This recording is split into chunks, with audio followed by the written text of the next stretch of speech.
Hello friends, രാവിലെ തന്നെ നമ്മളിവിടെ എന്ത് ചെയ്യണമെന്ന് അറിയാമോ? നമ്മൾ പപ്പായ മരത്തിൽ നിന്ന് കുറച്ച് ഇലകൾ പറിക്കാൻ പോയ വഴിക്ക് അതും തളിരില പറിക്കാൻ പോയ വഴി ഒന്ന് ചരിഞ്ഞ് ബാലൻസ് തെറ്റി പോയതാണ്. പക്ഷെ അയ്യപ്പത്തൊന്നും നമ്മുടെ തറ കിടക്കണ്ടിപ്പോൾ ഞാൻ എന്തായാലും പിടിച്ചു നിന്നു, വീണില്ല. പിന്നെ അവിടെ തളിരിലയും പച്ചമഞ്ഞളും കൊണ്ടുവന്നു. ഇതെന്തിനാണെന്നറിയാമോ? ഇത് നമ്മുടെ കോഴിയുടെ കാലിൽ അരച്ച് തേക്കാൻ, അവർക്ക് ഉള്ളിൽ കൊടുക്കാനും നല്ലതാണ്. അവർക്ക് എന്തെങ്കിലും അസുഖങ്ങളൊക്കെ ഉണ്ടെങ്കിൽ ഇത് കൊടുക്കാൻ നല്ലതാണ്.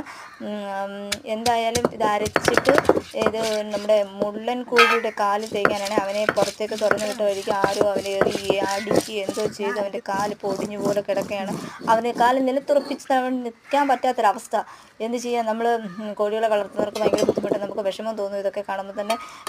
തുറന്നു വിടാൻ ഒരു വൈകിയ വേളയിലൊന്നും തുറന്നു വിട്ടതാണ് ചെറുതായിട്ടൊന്ന്. അപ്പോഴത്തേനാണ് ഈ സംഭവമൊക്കെ ഉണ്ടായത്. എന്തായാലും അവന് കാല് കൊണ്ട് ഒട്ടുമായി അവന് ഭയങ്കര വിഷമമുണ്ട്. ഇനി എന്ത് മരുന്നാണ് തേക്കണമെന്നൊന്നും എനിക്കറിയത്തില്ലെങ്കിലും എനിക്കറിയാവുന്ന മരുന്ന് ഇത് തന്നെയായിരുന്നു. ഞാൻ പെട്ടെന്ന് പിന്നെ വീട്ടിൽ വിളിച്ച് ചോദിച്ചു. അങ്ങനെ ഇതൊക്കെ എണ്ണയും പിന്നെ ഇതൊക്കെ തേച്ചു തേച്ച് പിടിപ്പിക്കാൻ വേണ്ടി പോവുകയാണ്. അങ്ങനെ നമ്മുടെ മുള്ളനെ നിലത്ത് നിർത്തി നോക്കുകയാണ്. പക്ഷേ എന്ത് ചെയ്യണം, നിൽക്കാൻ പോലും പറ്റുന്നില്ല. അവനെ കുറച്ച് നേരം പിന്നെ ഞങ്ങൾ എടുത്ത് അവൻ്റെ കാലിലൊക്കെ തേച്ച് മരുന്നൊക്കെ തേച്ച് പിടിപ്പിച്ചു. അവന് കുറച്ച് അവന് കഴിക്കാനും കൊടുത്തു. എന്തായാലും അവന് നല്ലൊരു വിശ്രമം ആവശ്യമായിരിക്കുകയാണ്. അതുകൊണ്ട് അവനെ നന്നായിട്ടൊന്ന് കെയർ ചെയ്യാമെന്ന് ഞങ്ങൾ വിചാരിച്ചു. വേണ്ടിയില്ല, അവൻ എൻ്റെ കാലിലൊക്കെ തേച്ച് പിടിപ്പിച്ചതിന് ശേഷം ഞങ്ങൾ അവനെ എന്ത് ചെയ്തു, കൂട്ടിലേക്ക് കിട്ടില്ല.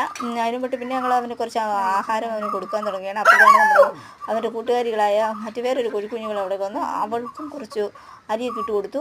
പിന്നെ ഇവനെ കുറച്ച് ആഹാരം കൊടുക്കുന്നതാണ്. അവൻ കൊടുത്തതിന് ശേഷം അവന് കഴിക്കുന്നൊന്നുമില്ലെങ്കിലും നമ്മൾ ബലം പിടിച്ച് അവനിങ്ങനെ കൊടുക്കുന്നതാണ്. എന്തായാലും വേണ്ടില്ല, അവന് കഴിച്ചാൽ മതിയായിരുന്നു. എന്തെങ്കിലുമൊക്കെ രക്ഷപ്പെടുമെങ്കിൽ രക്ഷപ്പെടട്ടെ എന്ന് വിചാരിക്കുന്നു. ഇല്ല എങ്കിൽ നമ്മളെന്ത് ചെയ്യും? ഇതാണ് നമ്മുടെ ഒട്ടക പക്ഷി. അവളും ചരിയൊക്കെ. പിന്നെ ഇവന് കുറച്ച് ആഹാരം കൊടുക്കുന്നതാണ്. അവന് കൊടുക്കുന്നില്ലെങ്കിൽ വായൊക്കെ തുറന്ന് അവന് എങ്ങനെയെങ്കിലും കൊടുക്കണമെന്ന് വിചാരിച്ചിരിക്കുകയാണ്. അപ്പോൾ ചാനൽ ഇഷ്ടപ്പെട്ടാൽ സബ്സ്ക്രൈബ് ചെയ്ത് സപ്പോർട്ട് ചെയ്യാൻ മറക്കല്ലേ.